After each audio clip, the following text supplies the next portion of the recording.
Bienvenidos a Historias Escondidas, celebrando la herencia hispana. Welcome to Hidden History, celebrating Hispanic heritage.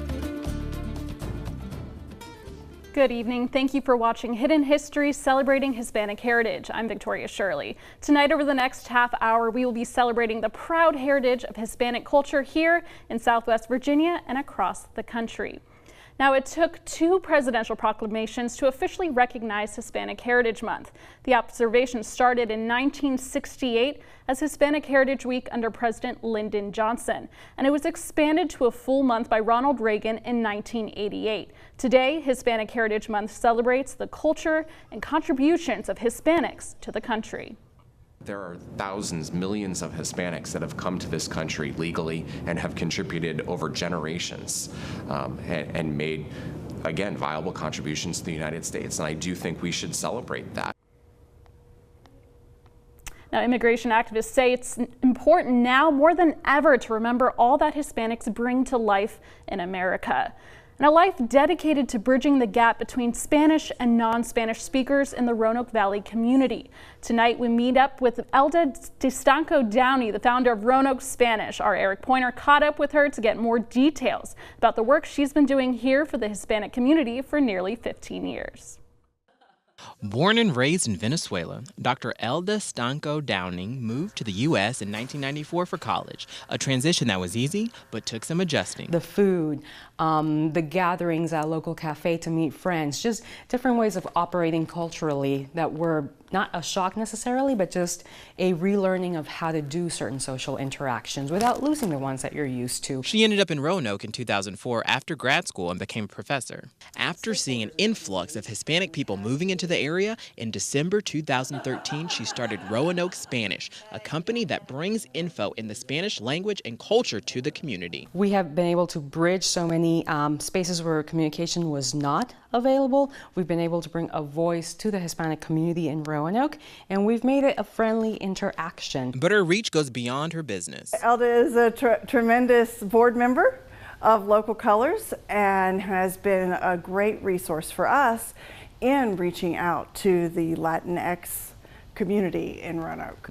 Hoy nosotros hablamos español. This is a Lunch and Learn workshop that Dr. Elda is hosting to help make workplaces more inclusive for the Spanish-speaking community. That's an area for us within the organization where we're always looking to diversify and ensure that we're mirroring the community that we serve. The workshop, a part of the company's Hispanic Heritage Celebration, all work that Dr. Elda says has been years in the making. Local in Roanoke, Eric Pointer, WFXR News.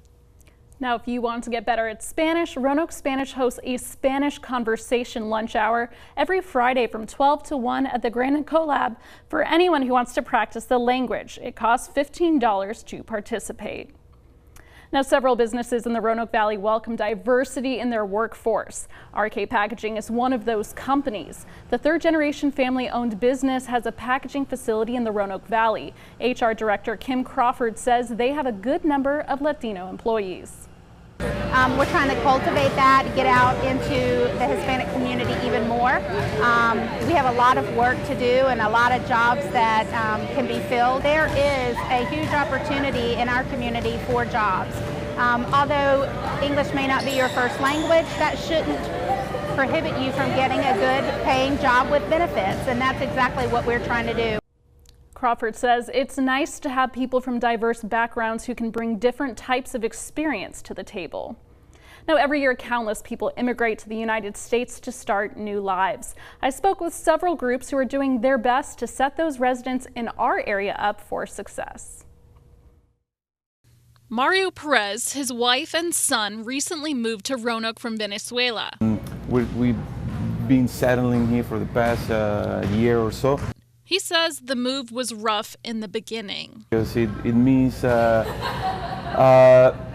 living a life that you worked to build, but then once you come here, you see many different opportunities, especially for our son. Mario's family loves the Roanoke Valley, but he has experienced one setback so far. It kind of feels a little tough to break in the job market. That's what brought him here to the Latinx Employment and Service Fair. Service providers, companies looking to hire, and even the police department were on hand to help the Latino community. There's nothing more than trying to help people and then seeing so many other people in the Valley who also want to help. Jane Ostick helped organize the event. But the biggest thing I kind of hope people walk away from this with is the sense that they're wanted, they're welcome in the city, and there are a ton of people who are trying to make their lives even better than they are. It's been excellent today, lots of networking, met lots of people that I got to tell our story to. Kenneth Smith with Empire Bakery was at the fair handing out job applications. Yeah, it's always super exciting to bring all different people on board. As for Mario, he feels hopeful he'll be able to use his engineering background to get a job in a manufacturing environment. And so far, we have no complaints. We've been so lucky. Organizers want to make this an annual event. Now, after the break, we'll tell you about one man's mission to use media as a way to keep the Hispanic culture alive for young people. Esto es Historias Escondidas, celebrando la herencia hispana. This is Hidden History, celebrating Hispanic heritage. From dancing to art and museums, there's a one-stop shop to learn about Hispanic culture in Washington, D.C. Chad Brummett explains what the National Hispanic Culture Center is all about.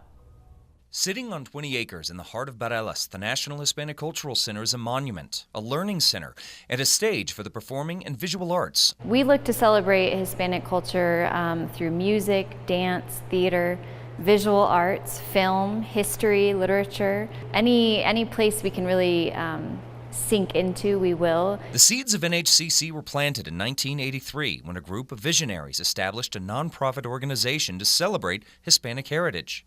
After years of fundraising and hard work, NHCC officially opened in October of 2000. What we're here to do is celebrate culture. And culture is just the collection of customs and traditions. And when you celebrate those customs and traditions, you're really valuing the people who carry them on. The center hosts 280,000 people every year from around the globe, with a multitude of attractions for all ages and interests. Our focus is always on experiences. Among the many features of the Cultural Center is the Roy E. Disney Center for Performing Arts, which houses 3 theaters.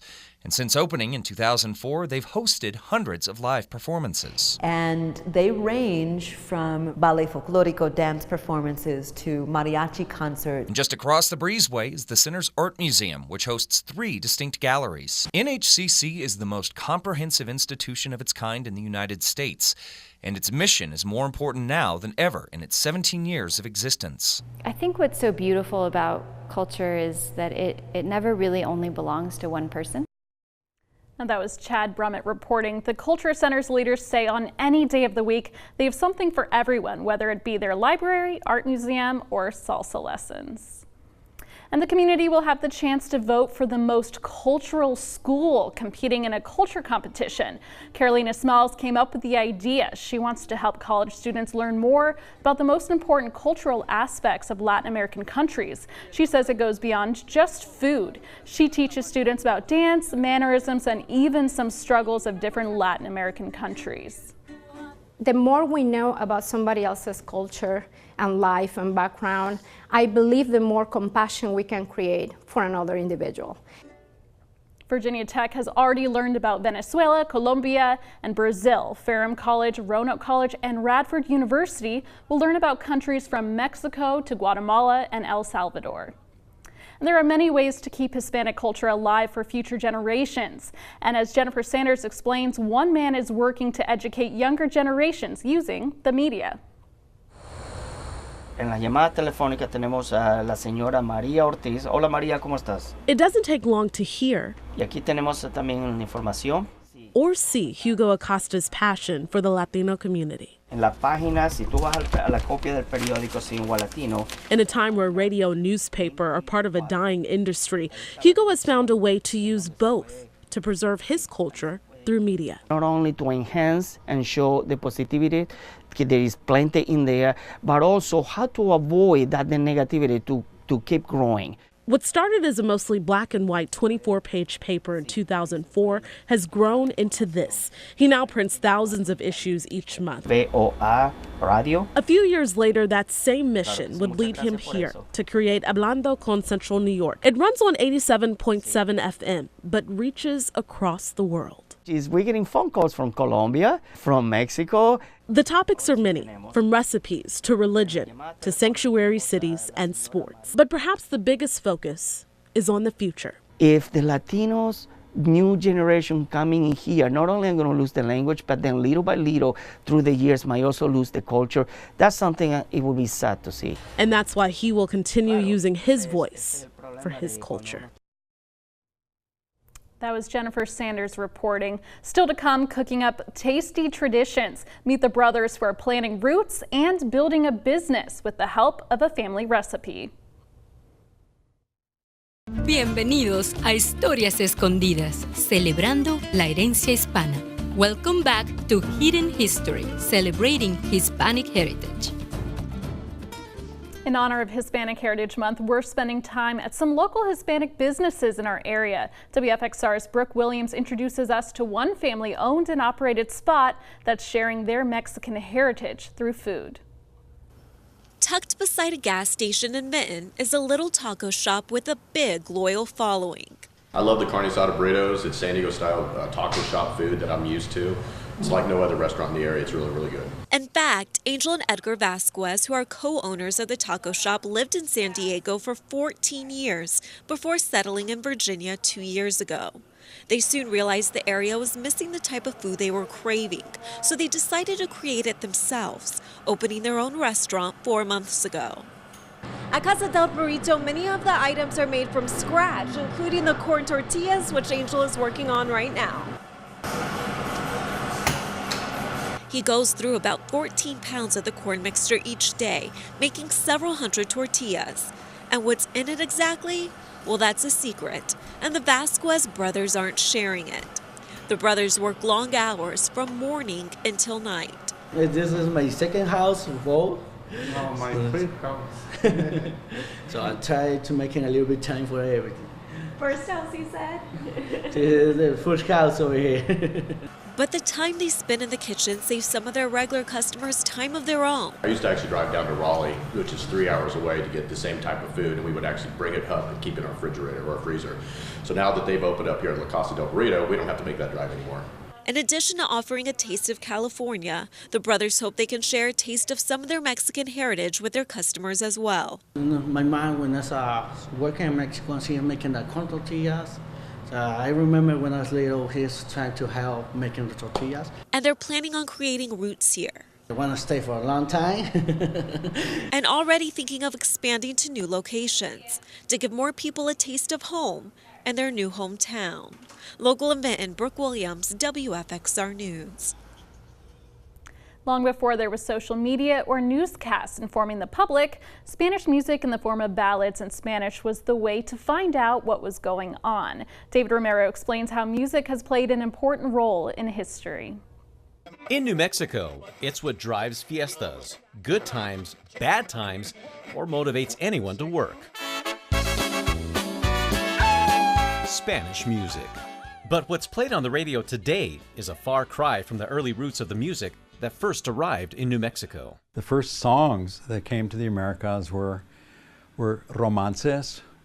There's also canciones that came.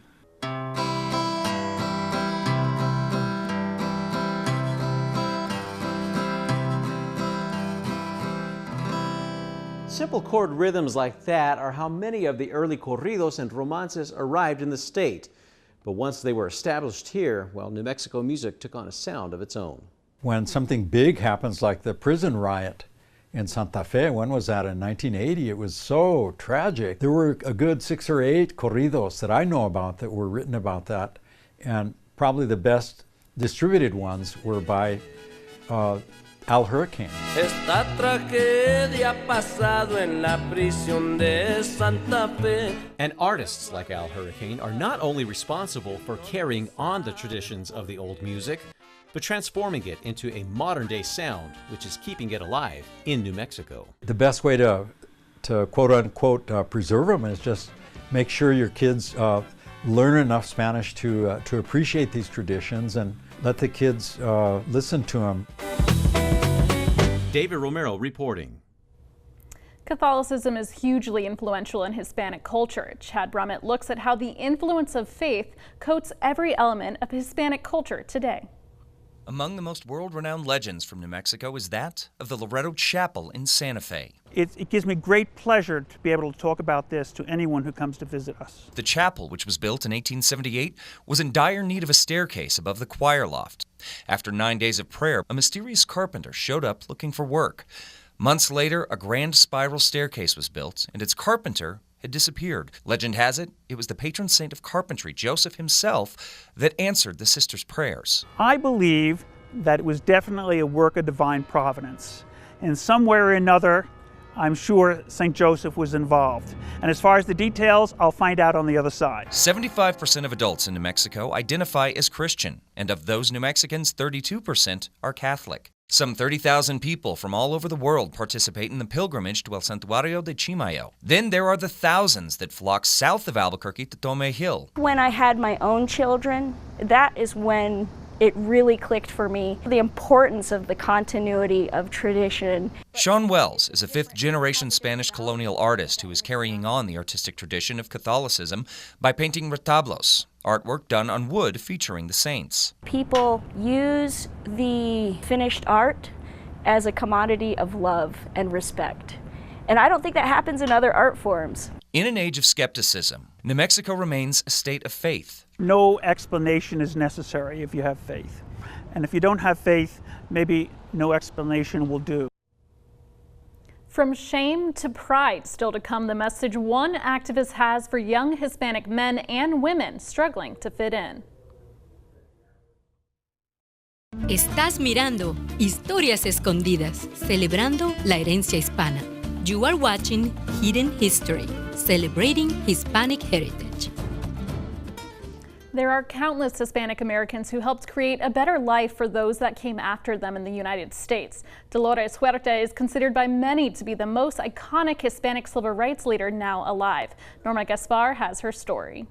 Celebrating the Hispanic heritage. When we think of that, most of us really think more of our indigenous culture, like Dia de los Muertos, the Day of the Dead that everybody celebrates, which is really more indigenous than it is Spanish. A heritage that it's not always understood if growing up in the United States of America. There are so many Latinos that don't feel pride, and so for us it's important that we celebrate our heritage, that we teach our children pride, that we teach them that brown is beautiful, and that Spanish, is great, that, it's good to speak other languages. For Camila, acknowledging her roots, she says, has helped her embrace who she really is. Who I think growing up often felt ashamed of my dark skin, of my black long hair, that, I'm trying to reverse that trend, with my own children, to teach them pride. And I think that we all need to do that and just really celebrate what makes us unique and beautiful of being Latinos and Mexican Americans. At 88 years old, for Dolores Huerta, there's no stopping as one of the most influential Latinas in the United States. Her voice is louder than ever, but it may not be the only one. We actually have a way to make our voices heard, and that way is with our vote. And we're going to use our vote in these November elections. Sí se puede. 53 years ago is when one of the most politically powerless groups took on the giant agribusiness industry of California. Conditions for farm workers at the time were tough. Long hours, little pay, no toilets or cold water in the fields. The farm workers eventually rebelled, demanding better pay, benefits, and working conditions. And this strike lasted 5 years. But growers eventually agreed to sign labor contracts with a farm workers union for the first time. That was a joy. We cried like you wouldn't believe.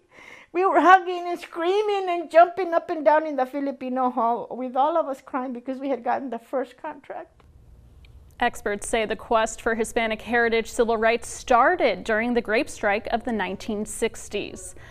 Now, struggles of the past and hope for the future, the lessons learned and messages shared through is right after this. Bienvenidos a Historias Escondidas, celebrando la herencia hispana. Welcome back to Hidden History, celebrating Hispanic heritage. The City of San Francisco Mission District is famous for its many vibrant murals, many celebrating its Hispanic and Latino community. Maureen Kelly introduces us to some of the artists who design, paint, and preserve them. What we have here is cultural heroes and icons combined with people in the neighborhood. Muralist Carlos "Cookie" Gonzalez is talking about his recently restored and revamped artwork.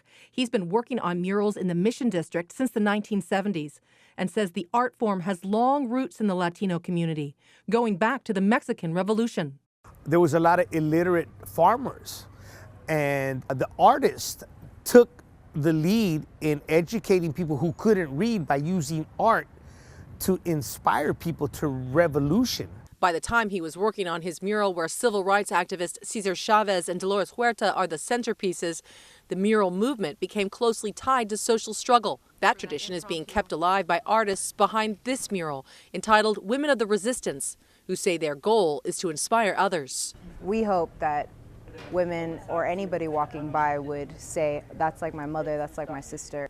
They're strong. I see that they're empowered. A walk down the same alley shows murals, many with political messages from the past and the present, including this one showing the struggle of longtime Mission District residents against gentrification and displacement as the tech boom is bringing in new residents and forcing others to move away. Murals reflect the neighborhoods that they're in. They're like a library on the wall, so it gives us a lot of knowledge about stuff that isn't necessarily written into the history books. Now, while some of their endeavors may have been hidden, we hope to keep shining a light and using their stories to make Virginia a better place for us all. We hope you enjoyed this journey honoring Hispanic heritage, exploring hidden history. Good night.